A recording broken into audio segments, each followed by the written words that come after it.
Bonjour, bonsoir. Bienvenue une fois de plus sur notre chaîne, Simama, le Dieu des dieux. Euh, nous parlons aujourd'hui d'un thème concernant le nanisme chrétien. Et le nanisme chrétien est quelque chose qui existe dans notre environnement, mais qui souvent, parce qu'on est tellement occupé par des grands enseignements chrétiens, des grandes campagnes d'évangélisation, on est tellement occupé par je sais pas, l'œuvre en fait de l'évangile, qu'on oublie en fait de grandir et on oublie l'importance de grandir. Et c'est ce qui cause justement beaucoup de soucis dans le corps de Christ. Et nous allons essayer de étudier aujourd'hui c'est quoi le nanisme chrétien, comment faire face au nanisme chrétien. Et nous allons regarder quelques pistes pour pouvoir améliorer notre croissance dans le corps de Christ. Et c'est important de comprendre cela sous la base des Écritures. Et nous n'allons pas faire réciter les versets à tout bout, mais il est important de comprendre aujourd'hui à notre niveau que aujourd'hui le mal persévère. Le mal persévère pas parce que le mal est grand, mais parce que ceux qui devaient combattre le mal peut-être ne sont pas très prompts à faire ce qui doit être fait. C'est-à-dire, c'est normal qu'il y ait des difficultés dans le corps de Christ, c'est normal qu'il y ait des difficultés dans le monde, mais ce qui est plus anormal, c'est que ceux qui sont censés combler, régler ces difficultés-là, en fait, ne s'attellent pas à le faire. Et en ce moment, on se retrouve avec des problèmes où, dans l'Église, dans le corps de Christ, on est encore laid. C'est ça qui nous permet de voir dans le livre d'Hébreux 5. Hébreux 5, le verset 12 dit, à partir du verset 11 même, il est écrit, nous avons beaucoup, nous avons beaucoup à dire et des choses difficiles à expliquer parce que vous êtes devenus lents à comprendre. Il y a beaucoup de choses à dire dans le monde de Dieu. Il y a beaucoup de choses à être révélées par le Saint-Esprit. Il y a beaucoup de choses qui doivent être étudiées dans le monde de Dieu. Et ces choses-là, c'est vraiment beaucoup de choses, comme le dit la parole. Mais pourquoi aujourd'hui certaines personnes, à un moment donné, dans le corps de Christ, arrivent à être, ils se satisfont de leur niveau. Ils se satisfont de leur vie actuelle.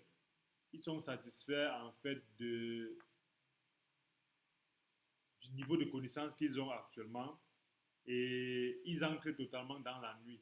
Pourquoi? Parce qu'il y a beaucoup de choses encore à apprendre dans le corps de Christ. Malheureusement, nous ne faisons pas beaucoup ce travail-là et parce qu'on est arrivé à un niveau où on se dit bon, ça va. Et il dit ces choses-là sont difficiles à expliquer. Méfions-nous de la facilité. Méfions-nous de la facilité. À quel moment on entre dans la facilité? On entre dans la facilité lorsqu'on est habitué à ce que on minimise les choses de Dieu et on simplifie les choses de Dieu parce qu'on est habitué à ce que c'est l'autre qui va venir nous expliquer. Lorsque c'est l'autre qui va venir nous expliquer, on ne fait pas d'effort. Cet effort, ce petit surplus d'effort-là, qui va nous permettre en fait de d'aller plus en profondeur des choses de Dieu. Il dit les choses difficiles à expliquer parce que vous êtes devenus lents à comprendre. Donc il y a beaucoup de choses à étudier dans le monde de Dieu. Il y a des choses difficiles, mais un constat est que nous sommes lents à comprendre. Vous êtes lents à comprendre, nous sommes lents à comprendre. Ça veut dire qu'il y a une raison pour laquelle nous sommes lents à comprendre. Et la lenteur à comprendre donc est justement la cause du nanisme. Le fait que des personnes qui naissent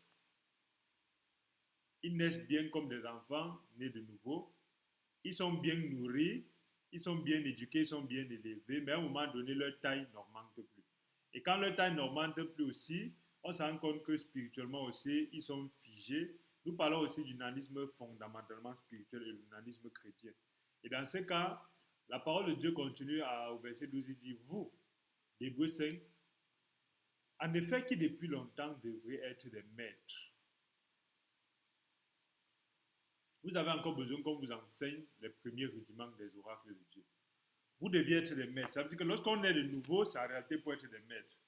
Donc, il est important de se méfier et de se poser la question de ces personnes-là qui sont des de nouveau, mais qui pensent qu'ils sont des éternels serviteurs. On est serviteurs éternels de Christ, de Dieu, du Saint-Esprit. On n'est pas serviteurs éternels des hommes. Il y a des gens qui sont nés de nouveau qui, depuis des années, ne pensent pas qu'ils peuvent s'en sortir sans les autres. Ils ne peuvent pas faire quoi que ce soit sans son daddy, sans son bishop, sans son pasteur, sans son serviteur. Et ça semble être, quand il explique ça, ça semble être très logique. Quand il explique ça, ça semble être en réalité, euh, ça part en fait comme si c'est une très bonne intention. Mais le problème, c'est que c'est un anisme qui fait que l'enfant qui refuse de grandir, l'enfant refuse de grandir parce qu'il se cache dans les cuisses d'un autre frère qui, quel que soit le titre, en réalité est frère comme lui. Et dans ce sens-là, on va trouver des versets qu'on va faire des amalgames et essayer de faire croire que non, c'est la grande humilité, c'est le fait que pour être béni, il faut être sous quelqu'un, et ainsi de suite, ainsi de suite. En tout cas, Dieu attend qu'on soit des maîtres. Dieu nous a donné le libre arbitre qui est un grand pouvoir. Il ne peut pas nous laisser le libre arbitre et il nous prive en fait de grandir. S'il ne voulait pas qu'on grandisse, il devait faire de nous des anges. Des anges qui sont totalement dichotomiques. L'ange, soit il fait ce qu'on lui a dit, soit, en tout cas, l'ange est là seulement pour faire ce qu'on lui a dit, le bien et le mal. Nous avons la capacité, au-delà du bien et du mal, de choisir par nous-mêmes, alors que l'ange exécute. Et dans ce sens-là, nous sommes donc censés être des maîtres. Ça veut dire qu'on est censé avoir de la maîtrise à un moment donné de ces choses difficiles-là. Et pour avoir la maîtrise des choses difficiles, nous devons avoir quand même une autre manière de combler la lenteur à comprendre. Depuis longtemps, nous devions être des maîtres. Ça veut dire que c'est un problème qui est venu de depuis. Le nanisme chrétien n'est pas aujourd'hui, mais aujourd'hui, c'est encore plus grave. Parce que c'est plus grave dans notre environnement de chrétiens et de nouveau. Pourquoi? Parce que des gens trouvent des moyens de garder les autres sous leur coupe, ou ils trouvent des moyens d'utiliser Dieu pour combler, pour, pour ils utilisent Dieu pour valider en réalité leurs blessures de l'âme. Et c'est comme ça qu'on crée beaucoup de problèmes dans le corps de Christ. Et ça crée aussi beaucoup de problèmes dans le corps, dans le cœur des frères. Et il dit, vous avez besoin qu'on vous enseigne les premiers rudiments des oracles de Dieu. Les premiers rudiments, vous avez encore besoin des bases, du B à bas. Et vous en êtes venu à avoir besoin de lait et non de nourriture solide. Pourquoi? Parce que lorsqu'on est né, à un moment donné, il faut qu'on rebobine pour recommencer à partir de zéro. Parce qu'à un moment donné, c'est important de comprendre c'est quoi le nanisme chrétien. C'est quoi être un chrétien né? Nous allons voir quelques possibilités concrètes dans notre environnement. Un chrétien né est un chrétien qui, par lui-même, ne peut pas dire quelque chose qui vient de Dieu, par lui-même ne peut pas transmettre un message de Dieu, de l'Esprit, qui, par lui-même, ne peut faire que quelque chose qu'il a reçu d'une autre personne. Ça veut dire, même s'il reçoit quelque chose, c'est pour lui-même, il ne peut pas penser qu'il va dire ça à d'autres personnes, qu'il va méditer avec d'autres personnes et qu'il va enseigner à d'autres personnes. Et dans ce sens-là, c'est important de comprendre que on est en train de penser qu'on chemine avec Dieu, mais on ne grandit pas. Un chrétien nain aussi, c'est un chrétien qui, après des années de formation, après des années de méditation, continue pour faire des séminaires, d'avoir besoin des frères qui viennent d'ailleurs, continue d'avoir besoin en fait de quelqu'un qui est censé venir de l'école théologique, d'avoir besoin de quelqu'un qui est censé avoir fait la formation. Un chrétien nain, c'est celui-là qui pense que on ne peut pas utiliser la parole de Dieu, utiliser l'Église, utiliser le Saint-Esprit pour faire l'œuvre de Dieu.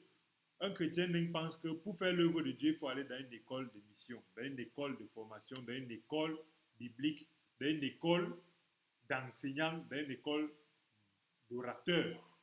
Voilà un chrétien nain. C'est pourquoi vous allez voir des gens qui vont dire, oui, ce que tu dis est vrai, ce que tu dis est bon, oui, je suis béni parce que tu dis, mais tu as fait quelle école biblique? Tu dis non, je n'ai pas fait l'école biblique. En ce moment, tu perds de la valeur devant les yeux d'un chrétien. Parce qu'en ce moment, il se dit que tu n'as pas autorité à lui dire quelque chose parce qu'il te comprend selon le cerveau qui, en réalité, est habitué dans le monde à ce que pour qu'on t'enseigne, il faut qu'on vienne, il faut qu'on ait un diplôme d'enseignant. C'est ça le monde. Le monde dit pour qu'on puisse te parler, pour qu'on puisse dépanner ta machine, il faut qu'on ait un diplôme de dépanneur. Pour qu'on puisse te soigner, il faut qu'on ait un diplôme de médecin. Les chrétiens donc pensent donc que pour que spirituellement on puisse t'aider, il faut qu'on ait un diplôme des ministres de l'évangile. Voilà une autre possibilité des chrétiens nains que nous avons autour de nous et nous devons nous défaire de ça. Une autre possibilité des chrétiens nains, c'est le chrétien nain qui pense qu'il suffit de parler des versets bibliques pour être accepté, compris par tous. Ça veut dire quoi? Des chrétiens nains qui pensent que parce qu'il a lu un verset, c'est suffisant. On doit accepter, on doit boire. Et lorsqu'on n'accepte pas, on ne boit pas, ça devient la bagarre, on est contre lui et il commence à dire que non, on ne veut pas accepter ce qu'il dit. Non. Les chrétiens sont des chrétiens qui ne savent pas comment on structure une idée. Ce sont des chrétiens qui ne savent pas comment on structure une préposition. Comme ils ne savent pas comment on structure une proposition. Comme ils ne savent pas comment on transmet une idée. Ce n'est pas qu'on doit avoir le talent, mais c'est qu'on doit au moins savoir que l'idée que j'ai là, voici ceux à qui je transmets et je dois pouvoir transmettre et recevoir leur feedback et m'assurer que le message est passé sans faire comme s'il y a un combat entre eux et moi. Ça veut dire lorsque nous regardons la vie de Moshe, on se rend compte que Moshe n'a pas cette capacité-là d'être un bon orateur. Malgré le fait qu'il n'a pas la capacité d'être un bon orateur, Dieu a prévu pour lui un moyen de s'en sortir, un moyen de grandir et un moyen de ne pas rester nain. De ne pas rester nain en termes de je ne sais pas parler, non. Quand il se plaint à Dieu, tu m'envoies, je ne sais pas parler. Dieu dit, j'ai mis ton frère Aaron qui va parler, il a fait tard là. Mais malgré le fait qu'il a mis ce frère Aaron, on se rend compte au fil du temps que le frère Moshe a eu la capacité de grandir et d'apprendre à s'exprimer et d'apprendre à transmettre le message venant de Dieu. C'est de même, nous pouvons arriver dans le corps de Christ, peut-être ne sachant pas parler en public, peut-être ne sachant pas expliquer ce que nous voulons, peut-être ne sachant pas transmettre le message, mais nous devons apprendre en écoutant les autres, en écoutant Dieu, en écoutant l'Esprit, et en écoutant justement les gens qui nous disent que ce que tu dis là, on ne comprend pas, et ce que tu dis là, je pense que ce n'est pas vrai. Quand on écoute ces personnes-là, on s'en va travailler pour compenser en fait ce que ces personnes-là mettent en exergue.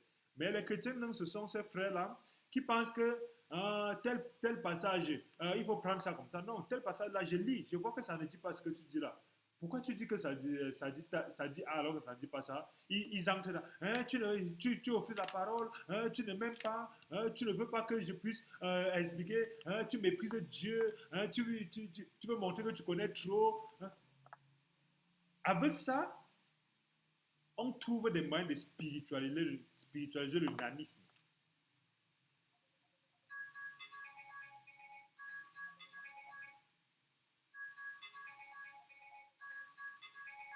On trouve des moyens de spiritualiser le nanisme et malheureusement, ça nous retourne dessus. Pourquoi?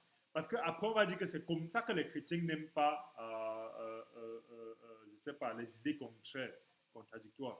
Et observez-vous par vous-même autour de vous, c'est très rare de voir des frères chrétiens qui sont capables de s'asseoir. Ça existe, mais c'est rare dans certains groupes chrétiens de voir des gens qui sont capables de s'asseoir, débattre, échanger ensemble sur des points de vue divergents et se lever à voir la cohésion qui découle de Christ, de l'amour. Parce qu'en fait, lorsque certains non-chrétiens échangent ensemble, le but c'est de gagner l'autre. Le but c'est de montrer à l'autre qu'il ne comprend pas la Bible. Le but c'est de montrer à l'autre qu'il est perdu. Le but c'est de montrer à l'autre qu'il a un jugement meilleur que lui. Le but c'est de montrer à l'autre que l'autre en fait ne connaît pas Dieu. Le but c'est d'arriver au pire des cas à dire à l'autre qu'il n'a pas le Saint-Esprit. Je ne parle pas d'un échange avec les païens, je parle d'un échange entre les chrétiens nés de nouveau. Ça veut dire le nanisme chrétien fait qu'il y a des gens qui ont la bouche très mielleuse. Ils connaissent beaucoup de versets bibliques. Mais ils sont limités comme si. C'est comme s'il y a une dalle qu'on a coulée au-dessus de leur tête. Ils ne peuvent pas aller au-delà. Lorsqu'ils montent au-delà de sa table, ils collent leur tête sur la dalle et ils sont obligés de caler à cette taille-là. Ils ne peuvent pas grandir au-delà. Voilà des éléments du nanisme chrétien. Et un autre élément du nanisme chrétien, c'est de penser que ce que nous connaissons est le centre de la vérité. Ça veut dire, le nain pense en réalité que ce qu'il voit, c'est la seule et la meilleure manière de voir la parole de Dieu. Quand il lit un verset, quand il te parle de ce verset-là, pour lui, il n'y a pas une autre manière de comprendre et de parler de ce verset-là possible. Il n'y a pas. Et les nains, sachant que s'ils disent qu'il n'y a pas, par eux-mêmes, ça ne marche pas parce que c'est un peu de la bêtise d'être humain de penser qu'il peut être ça. Ils disent que la parole de Dieu ne s'interprète pas différemment. Donc on ne peut pas lire la parole de Dieu comprendre autrement.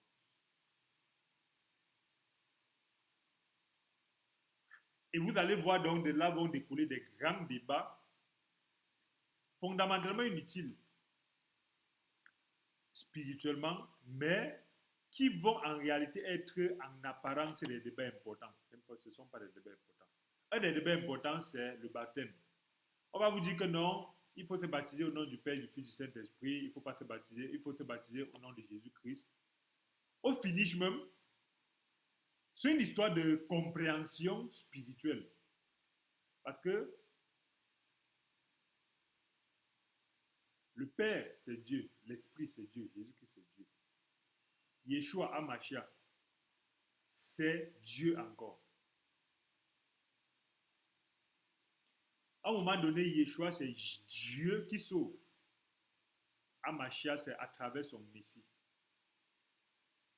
À un moment donné, il y a aussi Dieu qui sauve à travers sa parole. À un moment donné, il y a Dieu qui combat. À un moment donné, il y a Dieu qui fouette. À un moment donné, il y a Dieu qui donne la paix. À un moment donné, il y a Dieu qui pouvoir. Donc, les versions de Dieu ne devraient pas créer des débats qui vont faire que des gens puissent, à un moment donné, par le nanisme, penser que comme tu ne baptises pas au nom du Père, du Fils et du Saint-Esprit, et moi je baptise seulement au nom de Jésus-Christ, nous ne devons pas cheminer ensemble. Ça sont les éléments du nanisme chrétien. Le nanisme chrétien permet aux gens de dire, en fait, si tu n'es pas de mon église, ça veut dire que tu es perdu. Le nanisme chrétien permet aux gens de dire, si tu ne parles pas langue, ça veut dire que tu n'as pas le Saint-Esprit.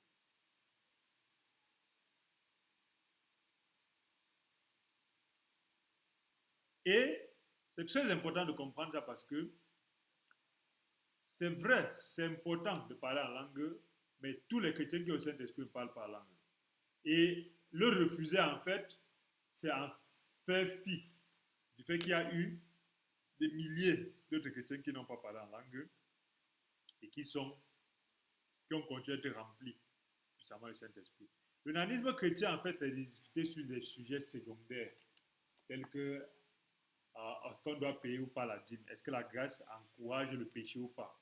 Ce sont des sujets en réalité qui font que des gens peuvent débattre dessus et finir en queue de poisson, alors qu'en réalité, il n'y a pas sujet à division et à débat là-dessus, mais c'est juste que chacun veut présenter son point de vue comme la seule vérité possible et la seule manière de comprendre possible, sous prétexte que Dieu lui a parlé et Dieu ne peut pas parler à l'autre. Et c'est ça qui crée en fait des fractures et des frictions dans le corps de Christ. Et après, on se retrouve en train de dire le christianisme, c'est normal que ce soit divisé. Ce sont les non-chrétiens qui pensent que c'est normal que ce soit divisé. Ce n'est pas normal que le christianisme soit divisé. La parole de Dieu a dit vous êtes un corps.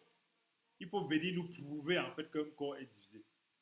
Il ne faudra pas juste qu'on pense que nos convictions personnelles, qui sont naturelles, qui sont légitimes. Mais tant que nous nous basons sur le fait que la parole de Dieu a dit, vous, le corps, l'Église est le corps de Christ. Et tant que l'Église est le corps de Christ et que nous ne pouvons pas rencontrer un corps divisé, nous restons fermes que l'Église n'a pas à être divisée. toutes les autres interprétations des Écritures pour essayer d'amener la fracture dans le corps de Christ, ce sont des interprétations des nains, découlant du nanisme spirituel des uns et des autres. Tant que le pied a un fonctionnement différent de la tête, mais les deux restent reliés, vous ne pourrez pas venir nous dire que les gens qui fonctionnent comme le pied sont séparés des gens qui fonctionnent de la tête. Nous ne pouvons pas accepter cela. Donc, le nanisme chrétien n'est pas juste une... Nous ne disons pas seulement que le nanisme, nous disons, tant que ça va à l'encontre des principes de Dieu, parce que les principes aussi, c'est très, très important. Dans cette méditation sur le nanisme chrétien, nous nous rendons compte qu'à un moment donné, le frère Paul aussi a été intransigeant sur certaines choses. Mais à la fin de sa vie, lorsqu'on regarde les épîtres qu'il écrit, on pouvait voir qu'il avait évolué, qu'il avait grandi et qu'il avait eu déjà la maîtrise de certaines choses. Un chrétien aussi qui, pendant des années, n'arrive pas à évoluer, de grandir et d'avoir la maîtrise de certaines choses, au point où il a toujours besoin qu'on puisse l'enseigner encore les rudiments. Parce qu'ils disent que par nous-mêmes, on ne peut pas comprendre. Par nous-mêmes, on ne peut pas. Parce que ils fonctionnent à des frères. C'est leur droit de penser cela. Mais entre nous, ensemble, si on dit faisons un séminaire, faisons une conférence, personne n'est intéressé. Et même ceux qui sont intéressés n'y donnent pas de la valeur, de l'importance. Mais si on dit que cherchons un orateur externe d'un autre pays qui va faire une conférence, ils deviennent tellement engagés, tellement chauds, tellement disponibles, tellement spirituels. Ils sont reconnaissants, ils peuvent quitter d'une ville à une autre pour venir assister. Mais quand c'est ton propre frère dans l'église, non. On essaie de nous faire croire que c'est normal, ce n'est pas normal. Parce que dans les sectes, les orateurs des sectes, c'est les frères entre eux. Dans notre danse traditionnelle au village, dans celle où je suis, on entre étant enfant, mais on grandit à l'intérieur. À un moment donné, on arrive à parler avec de la valeur au point où les aînés qui t'ont même initié s'asseyent et t'écoutent et donnent de la valeur à ce que tu dis. Oui, là, c'est la sagesse. Là, est-ce qu'on ne peut pas corriger comme ça? C'est entre eux. Ils ne prennent pas quelqu'un d'une autre danse pour venir. Et quand tu entres dans cette danse-là, tu ne restes pas l'éternel bébé chaque jour. Et c'est pour ça donc que dans la cosmogonie, à l'ouest de Cameroun, Bamileke pour ceux qui sont au Cameroun, les gens sont extrêmement stables là-bas. Pourquoi? Parce qu'on sait que même si tu es né pauvre, tu es né esclave, il y a des mécanismes qui font que tu peux grandir et devenir aussi quelqu'un. Et c'est obligé même de devenir aussi quelqu'un. C'est bizarre dans la cosmogonie bamileke de voir quelqu'un et 10 ans après, tu le vois au même endroit. C'est bizarre de voir quelqu'un chez lui. 10 ans après, tu vois sa maison a la même caractéristique. C'est bizarre de voir quelqu'un, 10 ans après, il a le même nombre d'enfants. C'est bizarre de voir quelqu'un, 10 ans après, il pleure toujours la même famille.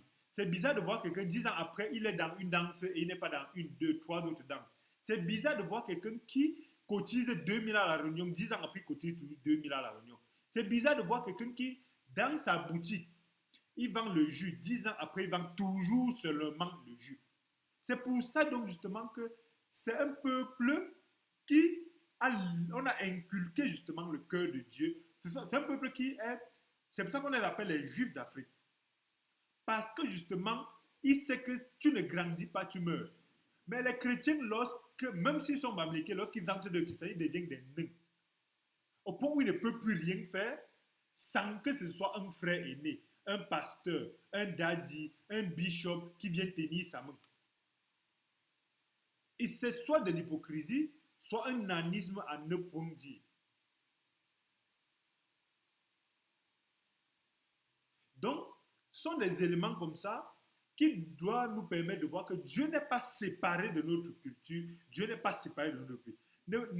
Un chrétien né de nouveau comprend spirituellement cette notion-là de voir que Satan qui divise, ils essaient de faire comme si il y a l'Afrique noire africaine, kamite, sorcière du village rural où on connaît la culture, on connaît la tradition. Il y a l'Afrique du blanc, du musulman, du Dieu des blancs, du Jésus-Christ blanc avec les longs cheveux du peace and love. Dieu est Dieu partout, dans toutes choses. Dieu, scientifiquement, est ce qu'on appelle la cause incréée. Toute chose a une cause et toute chose a été créée quelque part. Et Dieu est la seule cause qui a créé toute chose. Les pyramides, parce que, vous savez, aucun Camille ne peut vous dire d'où viennent les pyramides. Parce que les pierres des pyramides que vous voyez à la télé, ces pierres-là pèsent 12 tonnes. Ces pierres-là ne sont pas des pierres portables par des êtres humains. Et ils vont vous dire, on pense que, mais personne ne sait comment c'était. Donc arrêtons un peu d'entrer dans des interprétations. Une petite histoire. Ça peut être vrai pour certains, faux pour certains. Comme le jour de la Pentecôte, quand le Saint-Esprit est descendu, les frères ont parlé en plusieurs langues. Il y a d'autres qui écoutaient dans leur langue. Ils ont dit, j'écoute ce que celui-là dit. Il y a d'autres qui ont écouté, mais ils ont dit que ce sont les gens qui ont bu. Donc, certains messages, même le message de Simama, entrent dans des oreilles des personnes qui peuvent écouter ça comme des sagesses et des compréhensions dans leur propre langue et à nourrir leur être. Il y a d'autres qui vont comprendre ça et ils vont dire, ils ont un bon goût. C'est ce qui est passé dans la Bible. Donc, nous ne parlons pas à tout le monde, nous parlons à ceux qui peuvent comprendre. Et dans ce sens-là, nous disons les bêtes Elohim, qui sont des créatures de Dieu, ayant vu la seconde création de Dieu qui était l'homme, d'autres sont devenus jaloux de la seconde création. Par la seconde création était faible, mais avait la capacité d'avoir le libre arbitre, parce qu'eux, ils n'ont pas fondamentalement le libre arbitre. C'est pourquoi, je vais encore faire une autre digression. J'ai suivi un grand yogi. Il témoigne, les extraterrestres existent. Mais ce n'est pas ce que vous voyez à la télé, les hommes verts avec les soucoupes volantes et ainsi de suite. Peut-être les hommes verts avec les soucoupes volantes existent parce qu'il y a 1000 milliards de planètes comme la Terre, comme ça. Donc nous ne pensons pas que nous sommes les seuls, ainsi de suite. On n'entre pas là-dedans. Nous avons parlé de ça sur la série. Sur cette chaîne, vous regardez les preuves scientifiques de l'existence de Dieu. Il y a des mondes parallèles. Et c'est biblique, c'est dans la parole de Dieu. Maintenant, si vous cherchez dans Louis II, en tout cas, c'est pour les bébés spirituels. Nous parlons ici aux maîtres, les choses difficiles à expliquer, comme le dit Hébreux 5, verset 11. Et il dit, pendant qu'il méditait, il y a des êtres qui sont venus vers lui. Quand ces êtres-là viennent vers lui, ils font du bruit. Et ce bruit-là, c'est même pas qu'ils tapent les casseroles, c'est que les êtres ont des fréquences, un peu comme vous pouvez avoir les fréquences avec vos enfants, vos femmes et les personnes que vous aimez. Au point où s'ils pensent quelque chose, toi aussi tu penses. S'il a mal, toi aussi tu as mal. Ou s'il y a quelque chose, tu l'appelles pour dire est-ce qu'il y a quelque chose, il te dit effectivement quelque chose. Ce sont des fréquences et des bruits qui se corrèlent. Et dans ce sens-là, il y a des preuves de l'existence de beaucoup d'êtres surnaturels. Et dans l'histoire et dans les cultures, on peut les voir. Il y a des statues qui les représentent, des gens avec des tablettes, des hélicoptères, des ceci, cela. Les gens vont entrer dans l'idée de vous faire croire que ce n'est pas vrai. Non. Il y a des statues où on représente quelqu'un et on représente l'homme à côté, lui l'homme est petit, et ainsi de suite, ainsi de suite. Et on peut voir donc justement que la Bible nous dit, ce sont ces hommes fameux-là qui étaient dans l'Antiquité. On peut voir aujourd'hui, on parle de... en réalité, lorsqu'on est fondamentalement spirituel, on peut écouter, savoir que nous ne sommes pas seuls et qu'il y a des créatures avant nous et qu'il y a des créatures à côté de nous. Mais Dieu n'a juste pas permis qu'on puisse donner l'intérêt à eux, à ces gens-là. Et ceux qui donnent l'intérêt à ces gens-là, c'est ceux qui sont fondamentalement matérialistes. Parce que ce sont des créatures qui, spirituellement, ils n'ont aucun intérêt. Ils ne peuvent pas nous faire grandir spirituellement. Même si tu invoques un ange, l'ange vient à côté de toi, l'ange ne va pas te faire grandir.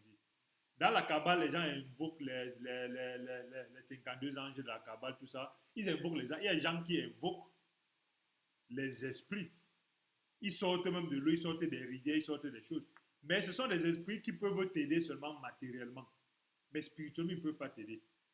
Et quand ils t'aident matériellement, ils prennent en réalité de la contrepartie. Ils veulent la contrepartie. Et il faut toujours donner la contrepartie.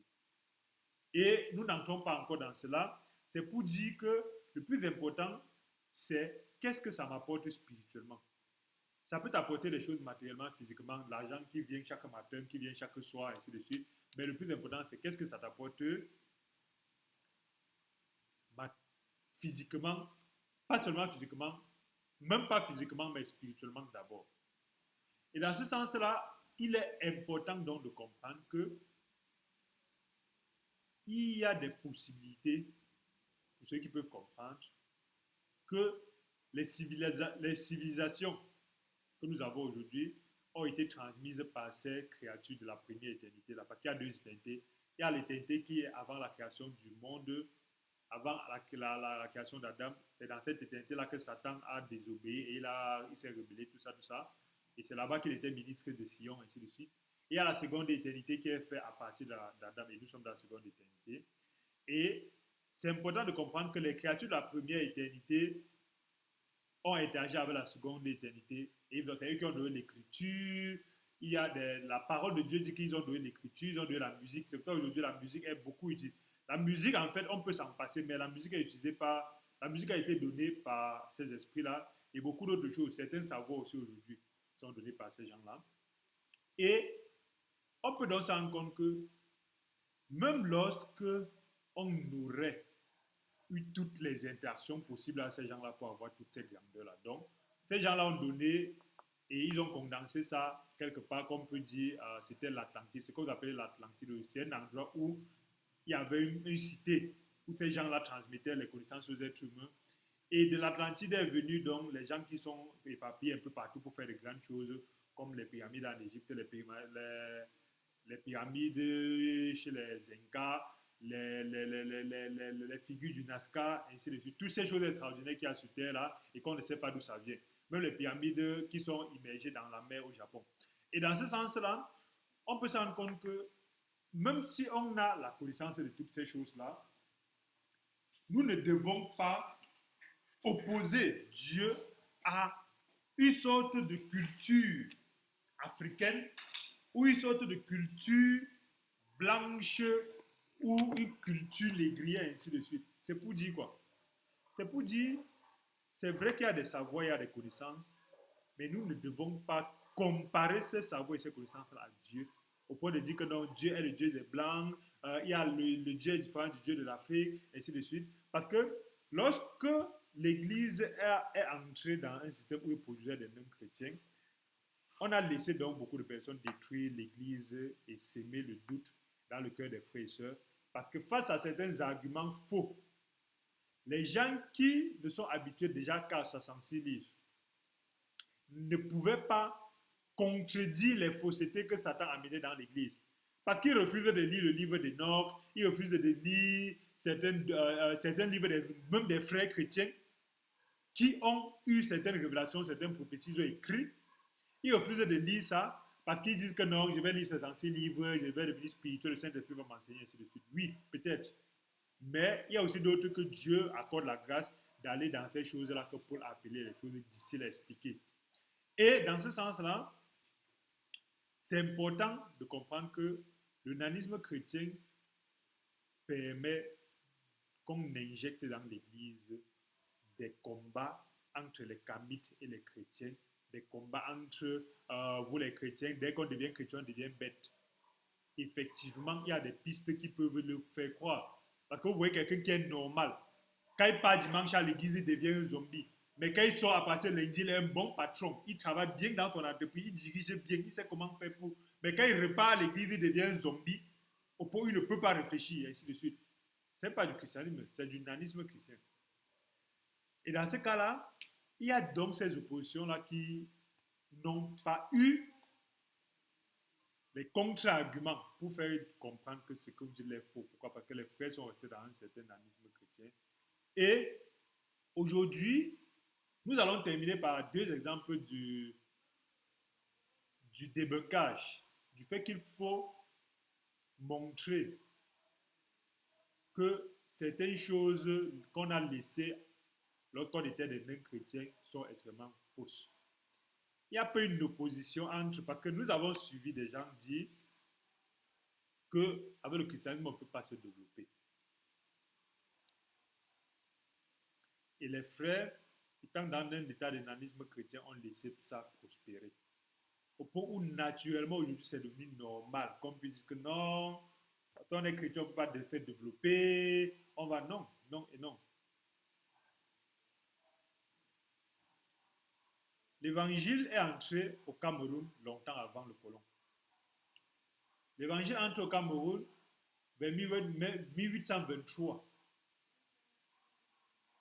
C'est vrai, il y a eu toujours le commerce avec les peuples, avec nos grands-parents, mais il y avait le commerce où on vient à la côte, on achète des choses et on repart et on vous donne des choses. C'est différent d'entrer à l'intérieur pour prendre des terres, imposer des systèmes, ainsi de suite.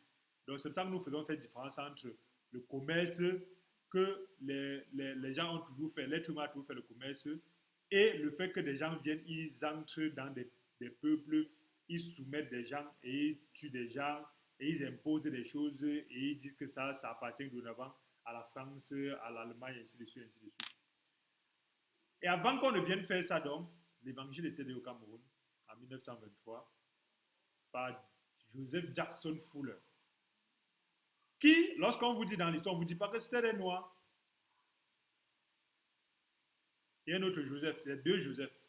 Il y a Joseph Jackson Fuller et il y a un autre Joseph, qui en réalité, puisque c'est pas aux Blancs de venir vous dire votre valeur, c'est pas aux Blancs de venir vous dire ce qui va être contre son système.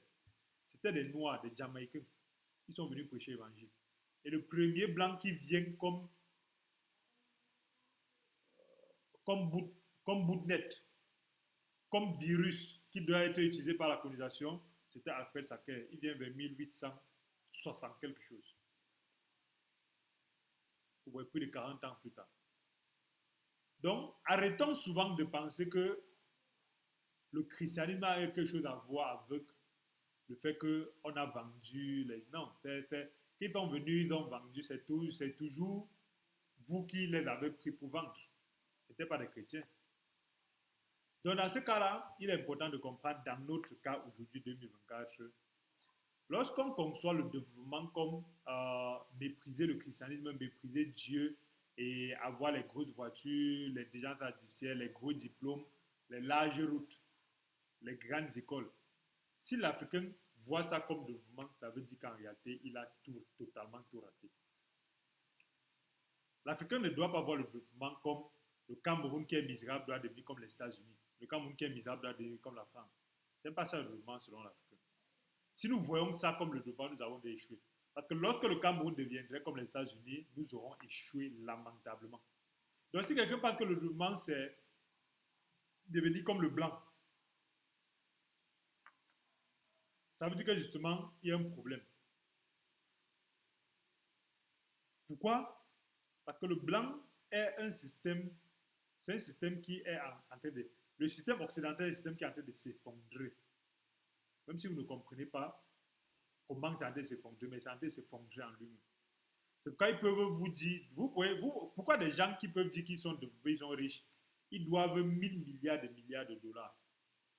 Ça veut dire qu'ils vivent sur la dette. Ils sont comme ce voisin-là qui, toi tu manges ton riz sauté sachant que tu n'as pas de dette, mais lui mange le caviar avec le champagne alors qu'il doit 5 milliards à la banque. 5 milliards à la banque. Le bête va vouloir être comme lui pour aller aussi entrer dans les dettes, mais celui qui connaît la valeur du développement et de la richesse, c'est que oui, je dois rester comme je suis en améliorant tout simplement ma vie avec les capacités que j'ai. Donc le développement en Afrique, ce n'est pas comme devenir comme les États-Unis. Pourquoi? Parce que la Corée qui est devenue comme les États-Unis aujourd'hui, c'est le pays où on se suicide le plus. Parce que les problèmes de la modernité, c'est que ça rend l'homme vide. Ça rend l'être humain creux. L'être humain est d'abord spirituel. Et lorsque tu perds ta spiritualité, tu deviens un poulet de ferme. Tu te lèves le matin, tu parles à l'ordinateur, ça prépare ta place, la barrière s'ouvre seule, tu as 15 000 drones au-dessus de ta tête, tu roules dans les grandes roues, tu t'en vas prendre l'ascenseur, l'avion, ainsi de suite. Mais tu es vide spirituellement. Moins de problèmes, tu tombes, tu te suicides. Moins de problèmes, tu vas chercher à dire que bon, Entre telle personne et 1000 personnes. Bon, sur 1000 personnes, c'est logique. En fait, ça devient logique en fait de dire entre tuer 1000 personnes et tuer 2000 personnes. Qu'est-ce qui est plus logique? Tuer 2000 personnes, parce que bon, quel que soit l'âge, on n'aurait pas pu faire différemment. Lâchons les bombes, allons faire la guerre, tuons les gens. En tout cas, comme je suis là, je vis là bien. En tout cas, vous voyez, les êtres humains deviennent vides, les coquilles vides. Ils prennent des décisions qui font du mal à l'humanité, mais ils ne se rendent même pas compte. Pourquoi? Parce qu'ils sont devenus des coquilles vides. Donc, le développement de l'Africain doit être ancré dans la nature, dans Dieu. Et c'est pourquoi, en réalité, dans le système occidental, le plus riche, c'est celui qui vit comme l'Africain. Le plus riche va se retrouver en train de manger bio, alors que l'Africain mange bio, il veut manger comme le blanc. Le plus riche, c'est celui-là qui veut vivre en campagne. Seulement les riches ont les chalets en campagne, seulement les riches ont les châteaux en campagne, seulement les riches ont les maisons en campagne. Mais en Afrique, on est déjà dans la campagne, mais on veut aller vivre comme le blanc. Seulement les plus riches partent faire des végétations, ils sont capables d'être ébahis par la montagne, par les plantes, par la verdure, par l'air pur. Seulement les plus riches ont droit à ça. Mais en Afrique, on a tout ça, mais on veut le développement du blanc. Donc, le nanisme dans la tête, en fait, est un nanisme spirituel et le nanisme chrétien ne permet pas aux chrétiens d'expliquer aux gens que non, le Jésus-Christ, c'est le roi de toutes choses. Et Jésus-Christ n'encourage pas la paresse, la fausseté, la bêtise et l'enfantillage et la domination. Mais le nanisme, en réalité, est un fléau. Et dans la seconde partie, nous allons voir les causes et les conséquences et les solutions du nanisme. Merci d'avoir écouté. Moi, c'est VCU. Merci d'étudier aussi ce nanisme-là. Parce que lorsqu'on étudie le nanisme, on se rend compte de la vie d'Abraham. Dans Genèse, je pense, à partir de Genèse 10 à 16. Lorsqu'on observe la vie d'Abraham, Dieu lui a dit, va du pays de tes parents, d'où en Chaldée, un pays où je te donnerai. On peut voir que dès ce moment-là, Abraham est entré dans un système où il a grandi, grandi, grandi, grandi. Voilà les exemples de ce que Dieu attend de nous. Lorsque David était petit, il était derrière ses brebis, ainsi de suite. Lorsqu'on l'a on a vu comment il a grandi, grandi, grandi au point où il est devenu grand. Toute personne qui a été utilisée par Dieu a grandi et a quitté du niveau de bébé spirituel au niveau de maître. Nous aussi, chrétiens, nous sommes plus grands que ces personnes-là parce que Dieu fait de nous des rois de sacrificateurs. Dans Apocalypse 5, verset 10, nous sommes une pièce à double puissance. Nous sommes des rois. Car étant cachés dans le roi des rois, étant l'image du roi des rois, étant une nouvelle créature, nous ne sommes pas des anciennes créatures améliorées. Si avant tu ne savais pas parler en public, si tu es une nouvelle créature, tu es vraiment né de nouveau, tu es une nouvelle créature qui est capable de parler en public. Si avant tu ne savais pas lire la Bible, tu ne savais pas parler, tu ne savais pas peut-être expliquer quelque chose, si tu es effectivement une nouvelle créature, tu es capable d'utiliser le don que l'Esprit aura déposé en toi pour faire l'œuvre de Dieu, pour ne pas être la suite de ce que tu étais avant. C'est là, en vivant ce type de vie-là, c'est impossible de continuer à être neuf spirituellement au point où on va croire que ensemble, entre nous, nous ne pouvons pas grandir, nous avons besoin des autres. On a besoin toujours des autres, mais on ne doit pas être des bébés spirituels parce que ces autres-là, on les fatigue. Le dernier exemple que je voulais prendre, j'enseigne le karaté, j'enseigne plusieurs styles de karaté, et j'ai la chance d'être un représentant d'un style de karaté dans mon environnement national. Et je me rends compte que dans le karaté, il y a des gens qui font karaté sans même savoir qu'est-ce que c'est que le karaté, pourquoi il faut faire karaté. C'est quoi? Ils ancrent à l'intérieur, ils font la force, après un jour, ils arrivent à avoir la ceinture noire, ils disent qu'ils sont maîtres. Ils ne se rendent même pas compte que le karaté, c'est un chemin où on apprend chaque jour. Et le karaté, c'est un chemin où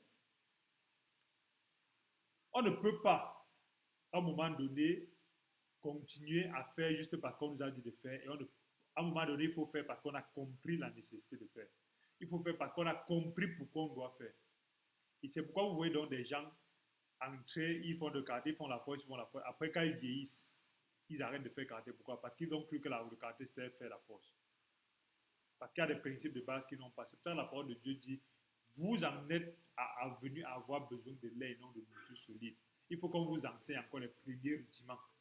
C'est pourquoi c'est important de voir aujourd'hui que lorsqu'on aime mettre en karaté, ce qui est rare, parce que ce n'est pas parce qu'on est ceinture noire qu'on aime mettre, il faut à un moment donné rentrer, apprendre les premiers rudiments.